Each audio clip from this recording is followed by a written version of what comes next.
Oh, hello! When you enter your music room, whether it's a music room at home or your practice room or an office like this one, and you're getting ready to practice your flute, you have to recognize that you are leaving the outside world behind. And a lot of what I'm talking about here is how you breathe. When you're outside, you're just walking down the hall, maybe you're sitting at a desk or talking to a friend, you're kind of half-heartedly breathing. You're in this almost resting breathing mode. But when you come into the music room, you close the door if there is one, and you pull out your flute, you really do need to enter deep breathing mode. Your breathing should feel distinctly different than it does at all other times of your day. And to help me enter deep breathing mode, I really like to do some warm-up exercises that get me using a lot of my lung capacity, much more than I use just going down the hall, even more than I use if I'm jogging. So let's talk about exercises that you can use to help you enter deep breathing mode. This fall, I returned to teaching my flute majors in person after a year of teaching on Zoom. And I don't know about all of you, but I felt as not only a musician, but a flutist, kind of especially cursed during COVID because we just blow so much air at each other all the time that we really had to do lessons and things remotely over Zoom. And my theory is that we flutists are still affected by COVID.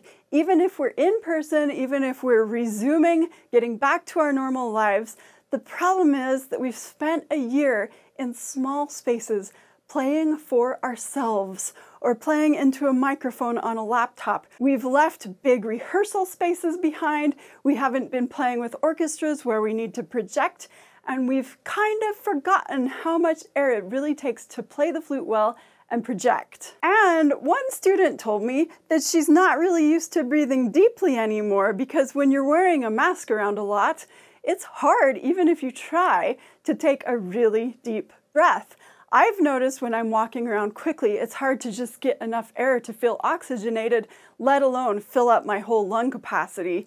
And when I'm singing, it's very hard to sing and project because then you need to take in a big breath and you kind of swallow some of the fabric of your mask. So when we get into our music room, take off your mask, throw it away, and re-enter deep breathing mode. We must use so much air all the time as flutists. Wouldn't it be wonderful if we had just an endless supply of air available to us at our fingertips? That would be perfect. But of course we don't. We need to come as close as we can to mimicking that scenario, which means that we need to breathe deep and fill up our entire lung capacity as much as we can, not only so that we constantly have air available to us, but it becomes much easier to support, and having open, full lungs creates a big resonance chamber. If you're squished, if you're caved in over your lungs, they can't expand and you can't get that resonance chamber. But if you keep your rib cage expanded, you keep your shoulders wide,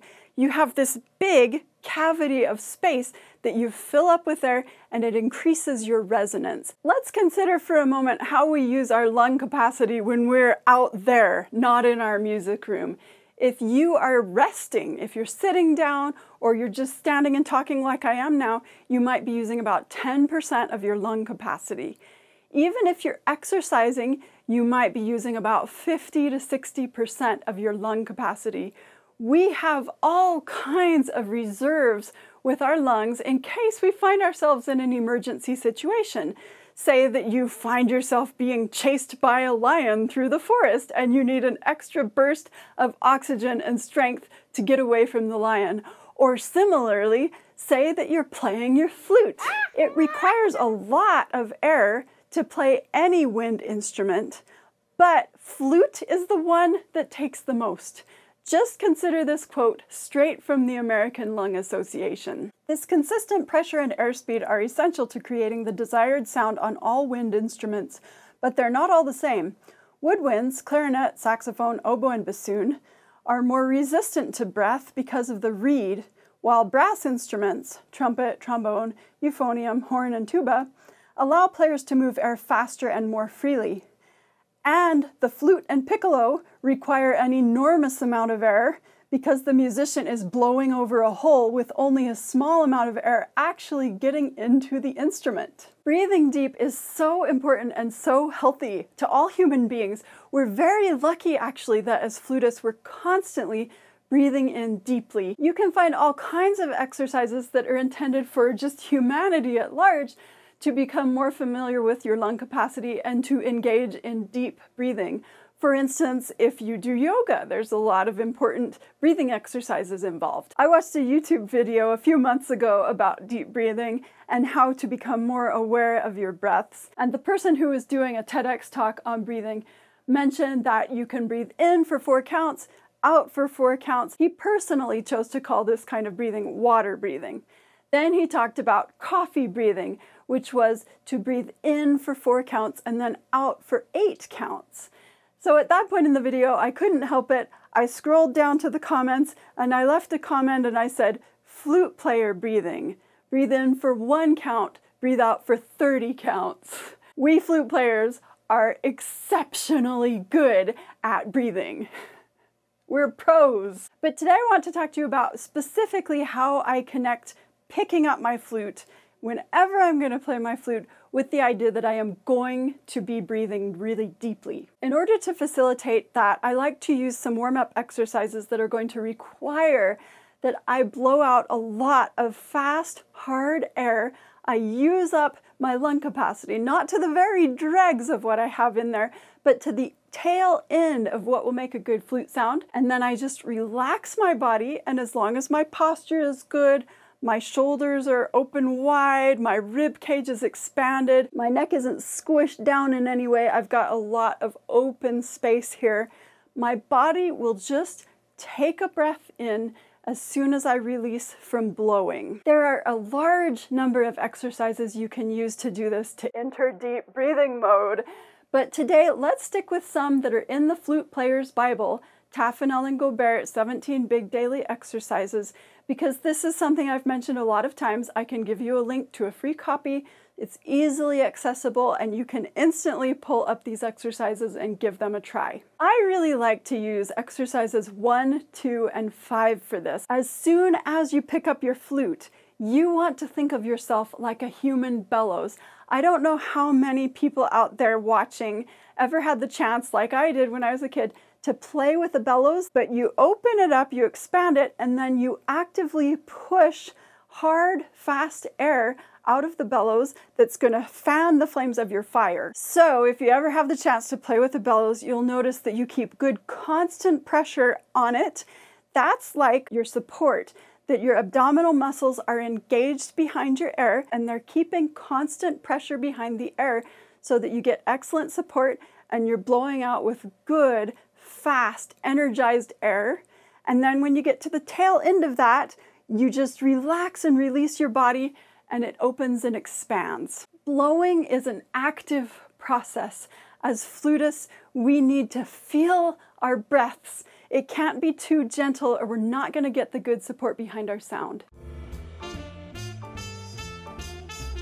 When I'm practicing this with T&G number 1 or 2, I like to play 2 lines together and then put a fermata on the next note so that I'm playing 2 lines plus 1 note and sustain that note until I've really used up my lung capacity. Then I stop and I allow my body to simply react to the fact that I've used up all that air and that my body knows I'm about to do the same thing again.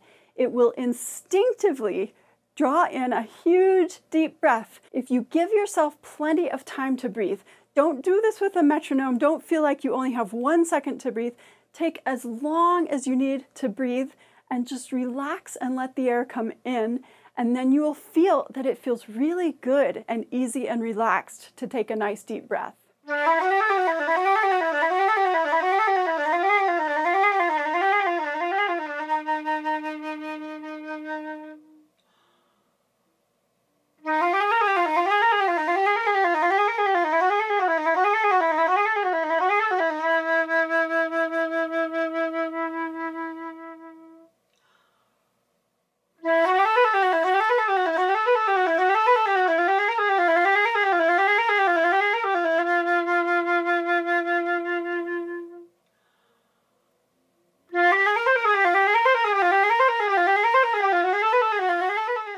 do this with T&G number 5.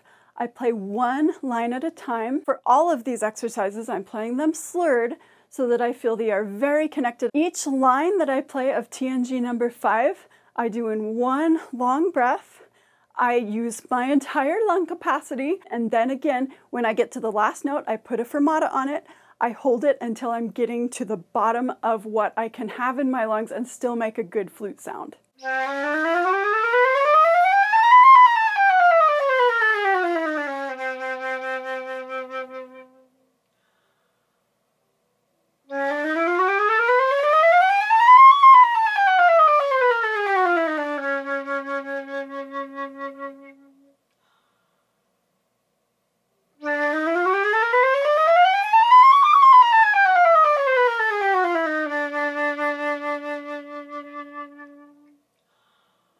By the way, I do practice T&G number 5, the chromatic scale exercise, a few different ways, and I did an episode on that way back, episode 17. I'll include a link to that in case you want to see the 3 different ways that I practice T&G number 5 to get slightly different things out of each way, and also just to mix things up so that it's more interesting for me to warm up with this. Once you've spent even just a bit of time seriously practicing these exercises, with the idea of expanding the amount of lung capacity that you habitually use when you practice your flute, you'll notice something very important. And I've already hinted at it, but this is the one single most important thing for you to learn and develop through these exercises. Here it is.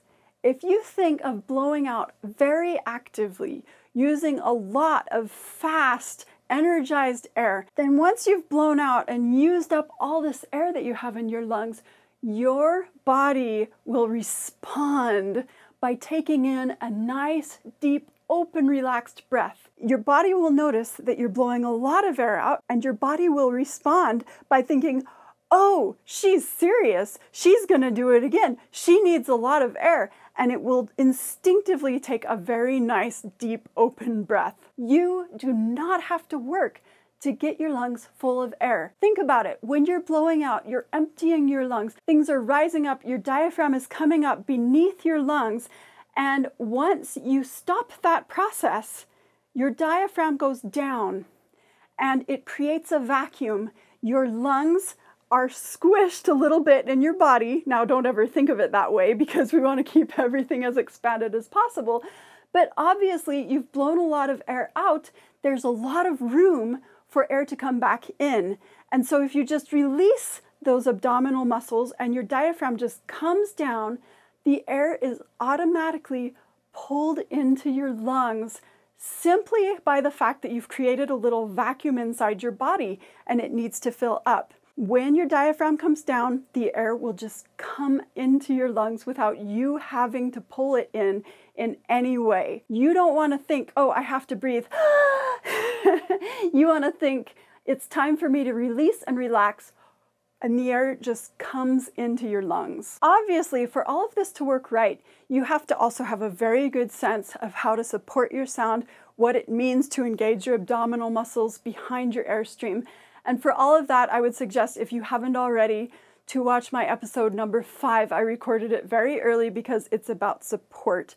And that's one of the single most important things that we as flutists need to be able to know how to do. Remember that we are lucky as flutists that we get to breathe in and blow out, breathe deeply all the time. We are professional breathers and blowers. So happy breathing, do a lot of it. Breathe like you mean business, like you are a pro. I will think about other breathing videos I've done because there have been a handful, and I'll put links to them on this video as well. And if you enjoyed this video or felt that it gave you any new tips or even just reminders of things that you already knew that you're supposed to be doing, please give it a like and subscribe. And now I can't wait to have all my students come in this door, come into my office, and just breathe and blow all over the room. Don't worry, I have an air purifier.